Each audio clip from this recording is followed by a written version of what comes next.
오늘 우리에게 주시는 하나님의 말씀은 마가복음 8장 22절로 34절 말씀입니다.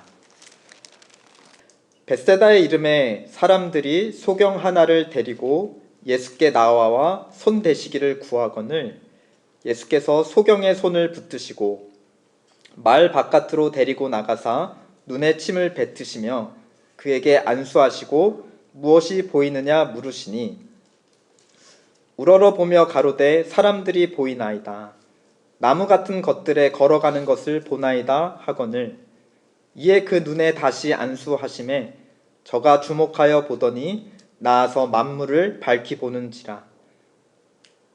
예수께서 그 사람을 집으로 보내시며 가라사대 마을에도 들어가지 말라 하시니라. 예수와 제자들이 가이사랴 빌립보 여러 마을로 나가실새 노중에서 제자들에게 물어 가라사대 사람들이 나를 누구라고 하느냐. 여자와 가로되 세례 요한이라 하고 더러는 엘리야 더러는 선지자 중에 하나라 하나이다. 또 물으시되 너희는 나를 누구라 하느냐.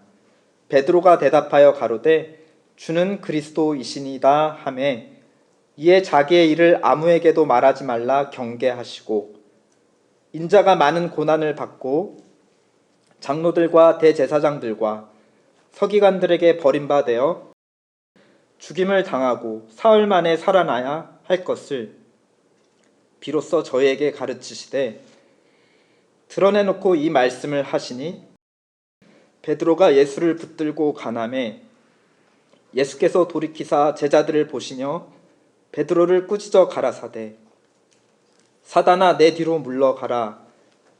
내가 하나님의 일을 생각지 아니하고 도리어 사람의 일을 생각하는도다 하시고 무리와 제자들을 불러 이르시되 아무든지 나를 따라오려거든 자기를 부인하고 자기 십자가를 지고 나를 좇을 것이니라.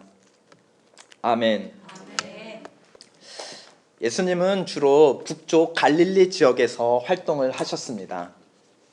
12제자들도 다 갈릴리에서 부르셨죠.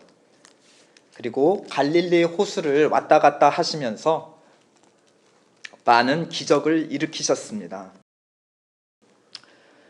이왕이면 주류 지역인 남쪽 유대 지역에 가서 활동하시지 왜 비주류이고 변방 지역인 갈릴리에서 활동을 하셨을까요? 예수님이 많은 기적을 행하자 그 소문이 남쪽 유대 지역까지도 퍼지게 됩니다. 그래서 예루살렘 사내드린 공의에서 소위 종교 경찰들을 파견을 하죠. 바리새인들과 서기관들을 파견해서 예수님을 주의 깊게 관찰하고 또 질문도 던져보고 그리고 보고를 이제 예루살렘으로 올려 보냅니다. 하지만 당시 사내드린 공의에서 즉 유대인의 종교 지도자들은 예수님을 그렇게 심각하게 여기지는 않았어요.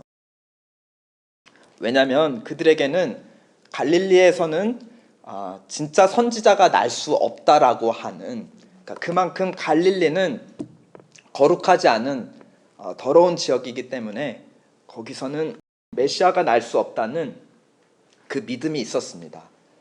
그래서 예수님이 아무리 날고 길고 많은 일들을 행했지만 결국 우리가 그렇게 신경 쓸 위험 인물은 아니다라는 인식들이 있었습니다. 그렇게 예수님은 갈릴리에서 비교적 자유롭게 활동하실 수 있었던 것이죠. 만약 예수님이 예루살렘 근처에서 똑같이 활동을 하셨다면 예수님은 아마 금방 체포가 되셨고 더 일찍 십자가에 달리셨을 것입니다.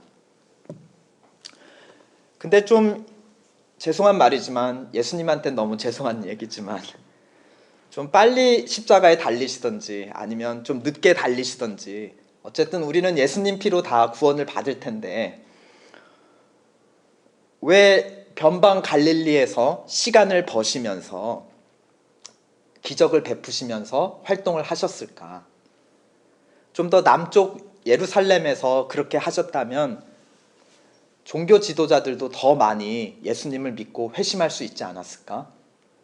근데 오늘 본문은 왜 예수님이 갈릴리 지역에서 머물러 계셨는지를 우리에게 대답해 주고 있습니다. 우리 지도를 한번 잠깐 보실까요? 오늘 우리가 읽은 첫 구절 22절을 보니까 저기 갈릴리의 벳세다라는 동네가 보이시죠? 거기서 예수님은 소경 하나를 고치십니다.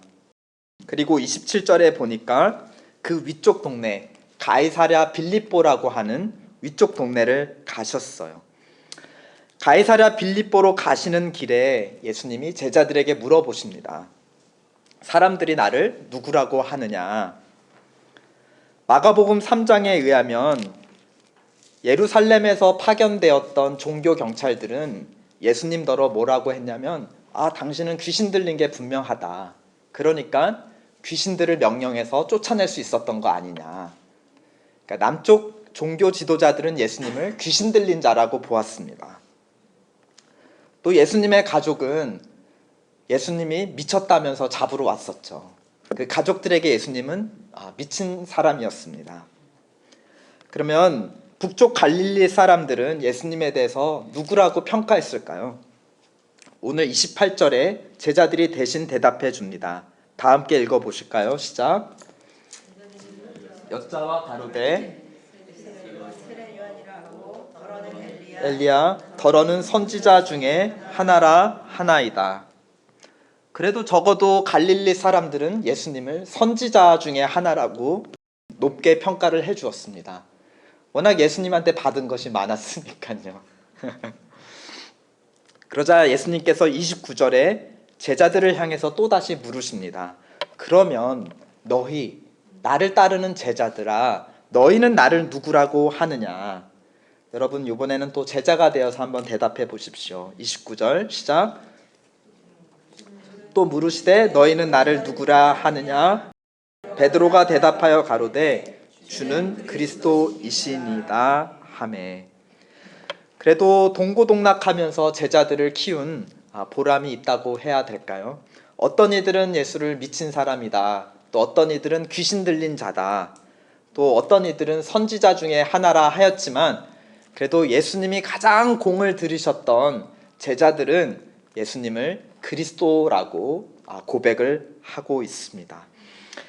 예수님의 사역의 초점은 예수님은 불쌍한 사람들을 많이 도와주셨어요. 그쵸? 가난한 사람들에게 먹여주시고 또 귀신 들린 사람을 자유케 해주셨습니다. 그런데 그렇게 하신 그 초점은 항상 제자들을 가르쳐 주시기 위해서였습니다. 하나님 나라에 대해서 가르치실 때도 이해하기 힘든 비유라는 이야기로 가르쳐 주셨는데 뒤돌아서서는 제자들만 모아서 이 비유의 뜻이 무엇인지 제자들한테만 과외를 해주셨죠. 또 예수님이 행하시는 귀신들을 내쫓는 그 권능을 제자들에게도 줘서 그들도 둘씩 짝지어 나가서 똑같이 해보게 합니다. 예수님이 하는 일을 실습하면서 배우게 한 것이었습니다. 당신이 참으로 누구인지, 그래서 예수님을 땅끝까지 전파할 자들은 그냥 일반 사람들이 아니라 그분이 특별히 부르신 제자들이었던 것입니다. 그래서 이 제자들이 자기가 참으로 누구인지를 정말 알 때까지 예수님은 비교적 안전한 갈릴리 지역에서 제자들을 불러서 훈련을 시키셨던 것입니다. 그러니까 제자들이 성장할 때까지 예수님은 시간을 벌으셔야 했기 때문에 바로 남쪽 유다와 예루살렘으로 가지 않으시고 비교적 안전한 갈릴리에서 제자들 앞에 기적도 베푸시고 비유로 가르치기도 하시고 또 자기가 가진 권능을 그들에게도 주어서 똑같이 할 수 있다는 것을 그들에게 가르쳐 주셨습니다. 왜냐하면 이제 예수님께서 떠날 날이 가까워 오고 있었기 때문입니다. 그런 중에 마침내 제자들이 예수님을 당신은 그리스도이십니다. 하나님의 종, 하나님이 우리를 구원할 구원자로 보내주신 하나님의 종 그리스도이십니다 라고 고백을 한 것이었어요. 그러자 마침내 예수님은 이제야말로 내가 이 땅에 온 목적을 이룰 때가 되었다라고 생각하셨습니다. 그래서 이제 시선과 발걸음을 북쪽에서 남쪽으로 예루살렘으로 돌리기 시작하셨습니다. 그리고 그동안 은연중에만 은지시 비춰왔던 당신의 놀라운 계획을 이제는 드러내놓고 공개적으로 제자들에게 가르쳐주기 시작하십니다. 31절 다 함께 읽으실까요? 시작. 인자가 많은 고난을 받고 장로들과 대제사장들과 서기관들에게 버림받아 죽임을 당하고 사흘 만에 살아나야 할 것을 비로소 저희에게 가르치시되. 그런데 이 말씀을 마치자마자 예수님은 자신의 멱살이 잡혀있는 것을 발견하십니다. 누군가 자기의 멱살을 붙들고 있는 거예요. 32절에 보니까 베드로가 예수를 붙들고 항변하였다 하였습니다. 이 같은 사건을 다루고 있는 마태복음에 의하면은 베드로가 주여 그리 마옵소서, 이 일이 결코 주님께 일어나지 않겠습니다. 내가 무슨 수를 써더라도 주님이 십자가에서 죽지 않도록 제가 당신을 보호하겠습니다 라고 하였습니다. 이 한국어 번역에는 이제 항변하였다, 항의하였다 라고 번역이 되어 있는데, 아마 이거는 그 스승과 제자 사이에 그 높낮이 관계를 고려한 그 유교 사회에서 어떻게 스승한테 이렇게 할 수 있느냐라고 해서 아마 조금 이제 번역의 강도를 좀 낮춘 표현이에요. 사실 문자적 의미로는 베드로가 예수님을 꾸짖었다입니다. 하극상이죠. 그러니까 이 한국 유교 사회에서는 어떻게 학생이 스승에게 대드냐, 꾸짖냐, 이렇게 하면 안 된다 해서 이제 항변했다라고 이제 조금 톤 다운해서 번역을 한 것이에요. 그러자 이번에는 반대로 예수님께서 베드로를 꾸짖으십니다. 이게 뭐 이렇게 완전 막장이죠. 막 제자가 스승에게 꾸짖고 스승이 막 제자를 꾸짖고, 그런데 되게 심하게 꾸짖으세요. 33절을 보니까 사단아 내 뒤로 물러가라 라고 굉장히 심하게 꾸짖으십니다. 이 사단아 물러가라는 언제 하셨던 말씀인지 혹시 기억나세요? 예수님이 세례를 받고 이제 공개적으로 사역하시기 전에 광야에서 이제 시험을 받으십니다. 특히 마지막 세 번째 사단에게 시험을 당하시는데, 사단이 자기 앞에 엎드리면은 세상의 모든 영광을 주겠다라고 예수님을 유혹하였습니다. 그러자 그때 예수님이 뭐라고 하시죠? 사단아 물러가라. 이 베드로에게 하셨던 것처럼 그때도 사단아 물러가라 하셨습니다. 그러면서 하시는 말씀이 신명기 말씀을 인용하시면서 주 너의 하나님께 경배하고 다만 그를 섬기라 라고 선포하십니다. 그러니까 베드로가 고백하는 그리스도는 로마인의 십자가에 붙잡혀 죽는 그리스도가 아니었던 것이죠. 로마인을 이기고 이 땅에서 높아지고 이 땅에서 영광을 받는 그리스도가 진정한 그리스도라고 베드로는 믿었던 것입니다. 그러니까 십자가에 달리면 안 됩니다. 십자가를 버리세요 라는 베드로의 꾸짖음은 스승을 위한 것 같지만 사실은 예수님을 이 땅에 보내신 하나님의 뜻을 저버리라는 영적인 의미가 있었고, 이것은 영적인 시험으로 예수님께 다가왔던 것입니다. 십자가를 버리고 영광의 왕관을 쓰라는 베드로의 꾸짖음은 하나님이 아닌 누구에게 엎드리라는, 아까 세 번째 시험에서 나에게 엎드리면 세상 영광을 주겠다 한 사람, 사단, 십자가를 버리고 영광의 면류관을 쓰라는 베드로의 꾸짖음은 다름 아닌 나에게 엎드리면 이 세상 모든 영광을 주겠다는 사단의 목소리와 동일했다는 것이에요.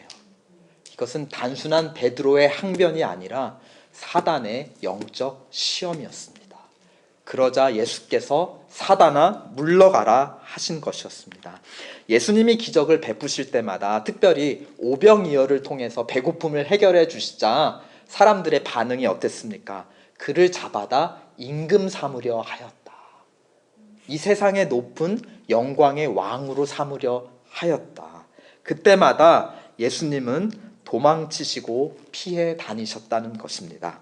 그런데 이제 예수님의 공생의 가운데 갈릴리에서 사역하시다가 이제 예루살렘으로 가서 십자가에서 자기의 사역을 완성하시려고 하는 그 중간 지점, 바로 오늘 그 중간 지점, 이제 북쪽에서 남쪽으로 방향을 바꾸려고 하는 그 사역의 가장 중간 지점에서도 사단은 역시 베드로를 통해서 예수님을 시험하였다라는 것이죠.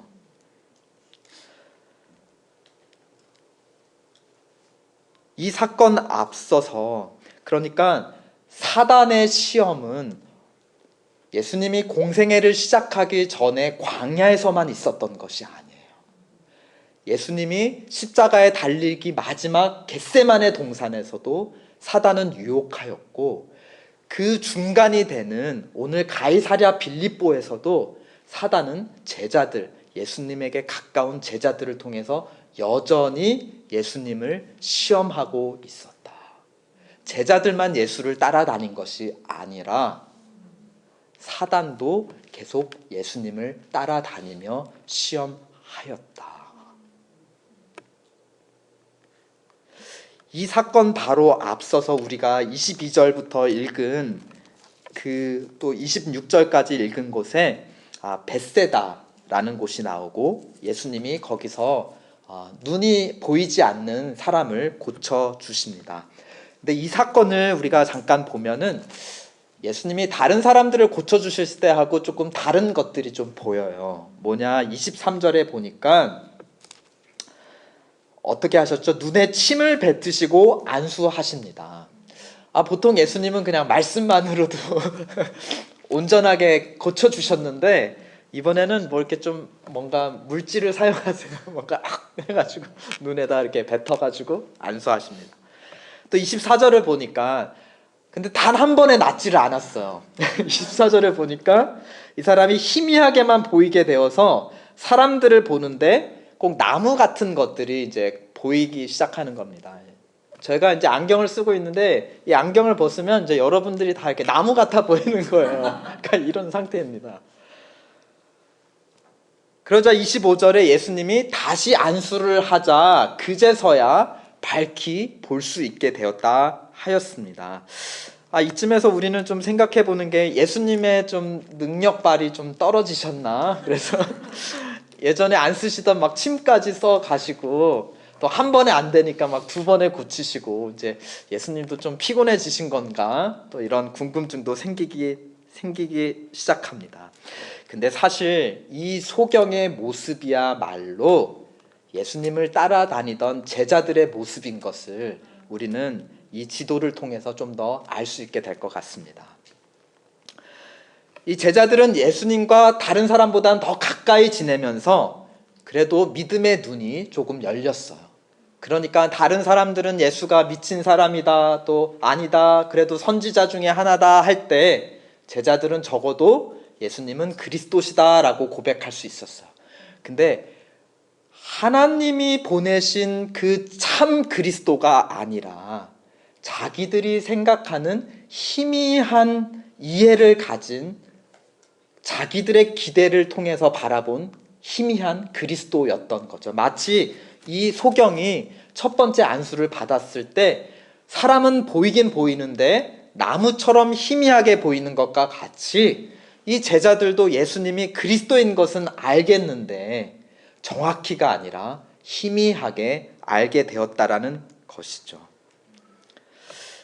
지도를 보시면 그렇게 갈릴리 벳세다에서 예수님은 출발하셨다가 가이사랴 빌립보를 거쳐서 변화산이라고 하는 곳을 찍고 그 다음부터는 이제 남쪽으로 내려가기 시작하세요. 그리고 예루살렘 근처 여리고까지 내려가십니다. 이 길은 다시 돌아오지 않는 이제 예수님께서 십자가에 달려 죽으시는 마지막 길이었습니다. 그런데 흥미롭게도 요 여정, 벳세다에서 시작해서 여리고에서 끝나는 요 길 가운데 예수님이 3번이나 제자들에게 같은 질문을 하세요. 너희는 나를 누구라 하느냐 하시면서 당신이 십자가에서 죽으시고 부활하실 것을 3번이나 제자들에게 가르쳐 주십니다. 그런데 그럴 때마다 제자들의 반응이 어떻느냐, 오늘 본문에서 베드로는 예수님을 꾸짖습니다. 또 2번째 그렇게 알려주셨을 때, 가버나움이라는 곳에서 자기의 계획을 알려주셨을 때 제자들은 서로 다툽니다. 누가 더 큰 자리를 차지할 것이냐를 두고 다툽니다. 그러니까 이들의 생각에 그리스도는 누구죠? 예수님이 예루살렘에 가면은 로마 군인들을 무찌르고 유대인들의 왕으로 등극하실 텐데, 그때 가장 큰 공로를 세운 우리 중에 누가 가장 높은 자리에 앉을 것이냐를 두고 제자들이 서로 싸웠다 합니다. 그리고 3번째, 예수님이 자신의 죽음과 부활을 알리실 때 어떤 2 제자는 자기의 어머니까지도 동원을 해서 어머니의 청탁을 받아 다른 제자들보다 높은 자리에 앉게 해달라고 부탁까지 하게 됩니다. 그 모습을 보고 또 제자들이 또 서로 싸우게 됩니다. 이 모든 길의 시작은 8장의 벳세다 소경 이야기로부터 시작해서, 그리고 3번째 싸움 끝에 무슨 이야기가 또 등장하냐, 예수님이 여리고에서 바디메오라고 하는 또 소경, 눈먼 자를 또 만나시게 됩니다. 그러니까 이 이야기, 이 길의 시작에 눈먼 자를 고치시고 이 길의 끝에 또 누구를 고치셨다고 하였죠? 눈먼 자를 고치신 것입니다. 그러니까 제자들이 마치 이런 눈먼 자들과 같다라는 것이에요. 예수님이 자기가 누구인지를 계속 거듭 밝히시고 자기가 죽고 부활하여야 참 구원이 임할 것이라는 계획을 아무리 가르치고 가르친전정 이들은 그렇게 보지 않는 것이에요. 자기가 믿고 싶은 그리스도를 믿기 때문에 서로 누가 큰 자리를 차지할 것인가를 두고 싸우고 있습니다. 예수님은 낮아지시겠다고 이 길을 가시는데 제자들은 높아지겠다는 욕심으로 이 길을 가고 있습니다. 그런데 주목해야 될 사실은 이것이죠. 그렇다고 예수님이 이 벳세다에서 만난 눈먼 자와 그리고 여리고에서 만난 눈먼 자를 그대로 내버려 두셨는가? 어떻게 하셨죠? 침을 바르시고 안수해도 희미하게 보고 완전히 안 되자 또 2번 안수하셔서 완전히 나으실 때까지 이들을 붙들고 마침내 고쳐주셨다. 그러면 제자들이 이 소경들, 눈먼 자들과 같다는 것을 우리에게 알려주고 있다면 이 제자들도 마침내 어떻게 되었을까요? 눈먼 자들이 완전하게 고침을 받은 것처럼 제자들 역시 그들의 어두운 눈이 열리고 마침내 하나님이 보내신 십자가에 달려 죽으셔야 하는 그 예수 그리스도이신 것을, 나의 구주이신 것을 그들이 밝히 보게 될 것입니다. 이들은 예수님이 죽고 부활하심으로 말미암아 비로소 성령 세례를 받게 되고 성령을 받자 마침내 그 눈이 열려서 예수님, 영광의 주님을 보며 땅끝까지 이르러 예수님을 전하는 삶을 살게 됩니다. 베드로가 굳고 말렸던 예수님의 십자가 죽음은 그러니까 궁극적으로 누구를 위한 죽음이었던 거예요. 물론 우리와 여러 사람들을 위한 죽음이시기도 했지만 가장 먼저는 누구를 위한 죽음이었습니까? 그로 하여금 붙들며 꾸짖으면서 십자가를 지지 말라고 했던 베드로와 그 제자들을 위한 죽음이었어요. 그 방법만이 그들의 영적 어두움에 눈을 밝혀줄 수 있는 유일한 치료법이었다라는 것입니다.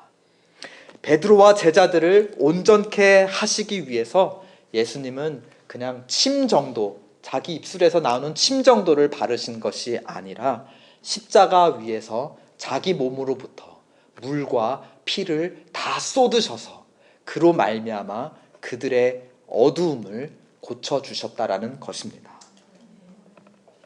그렇다면 예수의 피와 성령의 안수로 말미암아 온전해진 제자의 삶은 과연 어떠한 삶인가? 오늘 34절에서 예수님께서 가르쳐 주십니다. 34절 다 함께 읽어보실까요? 시작. 무리와 제자들을 불러 이르시되 아무든지 나를 따라 오려거든 자기를 부인하고 자기 십자가를 지고 나를 좇을 것이니라. 그러니까 온전한 사람의 삶, 제자의 삶은 자기를 높이기보다 낮추는 삶, 또 면류관, 영광의 면류관을 쓰기보다 부끄러운 십자가를 지는 삶. 요약하자면 나를 쫓는 자, 십자가를 지고 그들 앞에 걸은 그 예수님을 쫓는 자라는 것입니다. 우리가 만들어낸 거짓 그리스도를 따라 예루살렘으로 가는 삶이 아니라 우리 눈앞에 걸어가시는 참 그리스도를 따르는 삶, 그것이 온전한 자의 삶입니다. 이 세상에서 높임을 받을 거짓 그리스도를 따르던 제자들 사이는 서로 더 높아지려는 다툼이 일어났습니다. 그러나 성령을 받고 참 그리스도를 따르게 된 제자들은 우리 사도행전의 역사에 나와 있지만 자기 것을 자기 것으로 주장하지 않고 모이기를 힘쓰며 하나님을 찬미하는 그런 하나님 나라의 공동체를 이루었습니다. 그러니까 우리는 어떠한 그리스도, 어떠한 주님을 우리가 믿고 따라가냐에 따라서 우리의 모습이 변한다라는 것이죠. 거짓 그리스도를 따르는 자들 사이에서는 더 높아지려고 다툼이 일어나나 참 그리스도를 따르는 자들의 공동체에는 서로 낮아지고 섬기려 하는 그런 화평의 공동체가 세워진다라는 것입니다. 그렇다면 여러분들은 어떤 그리스도, 어떤 주님을 뒤따르고 계십니까? 그러니까 오늘 주님께서 우리에게 물어보시는 것이죠. 너희는, 세상 사람들은 나를 이렇다 저렇다 말하는데 너희는 나를 누구라고 생각하느냐? 그런데 우리가 여기서 반드시 기억하고 알아야 될 것이 있습니다. 십자가를 지는 고난의 삶을 살기 때문에 우리가 온전해지는 것이 아닙니다. 고행한다고 구원에 이르는 것이 아니라는 것이죠. 온전해졌기 때문에 십자가를 질 수 있다라는 것입니다. 하나님의 아들이시기 때문에 예수님은 사단의 시험을 이기시고 하나님의 뜻에 자기를 죽기까지 순종하실 수 있었던 것입니다. 온전한 사람만이 십자가를 질 수 있다. 십자가를 지기 때문에 온전해지는 것이 아니라 온전해졌기 때문에 성령의 인도하심에 그것을 거역할 수 없기 때문에 십자가를 비로소 질 수 있는 능력이 나에게 임하는 것이다. 그러므로 예수 그리스도로 말미암아 온전해진 사람마다, 온전해진 제자들마다 공통되게 발견되는 것이 있습니다. 무엇일까요? 그것은 고난의 흔적이죠. 왜냐하면 온전한 사람은 십자가를 질 수 있기 때문에 온전한 사람마다 그들의 삶에, 그들의 몸에 발견되는 것은 바로 고난의 흔적이다. 굉장히 역설적이지 않나요? 온전해졌는데 상처가 있어요. 상처가 있다는 것이 그 사람이 온전해졌다는 증거가 되는 것입니다. 이것은 결코 자기를 자해한 흔적이 아니에요. 자기 스스로 자기가 미워서 자기를 자해한 그 상처가 난 것이 아니라 다른 사람들을 섬기다가 다른 사람들을 그리스도에게로 하려다가 또 하나님의 온전한 공동체를 세우기 위해서 자기를 부인하고 자기를 깎고 다른 사람을 높여주다가 생기는, 다른 사람으로부터 내게 주어지는 영광의 상처인 것입니다. 이 고난을 통해 한 사람이 주님에게로 인도되며 이 고난을 통해 주님의 참된 공동체가 이루어지는 줄 믿습니다. 역설적인 진리, 온전한 사람에게는 상처가 있다. 여러분에게는 이 상처가 있으신지요? 그 중 한 사람, 온전해진 한 사람, 원래는 눈에 비늘로 그 눈이 가리웠다가 비늘 같은 것이 떨어지고 주님을 뒤따르게 된 한 제자는 고린도전서 15장에서 그의 삶을 이렇게 간증합니다. 그러나 나의 나된 것은 하나님의 은혜로 된 것이니 내게 주신 그의 은혜가 헛되지 아니하여 내가 모든 사도보다 더 많이 수고하였다. 내게 주신 그의 은혜가 헛되지 아니하여 그 은혜 받은 증거, 예수 그리스도를 따르는 그 증거가 내 삶에 무엇으로 나타나게 되었다고 합니까? 내가 모든 사도보다 더 많이 수고하였다. 내 몸에 예수 그리스도의 고난의 흔적이 다른 사도들보다 더 많이 패여 있다. 그럼에도 그는 마지막에 이렇게 고백합니다. 그러나 그렇게 한 것도 내가 아니요 오직 나와 함께 하신 하나님의 은혜로다. 아멘.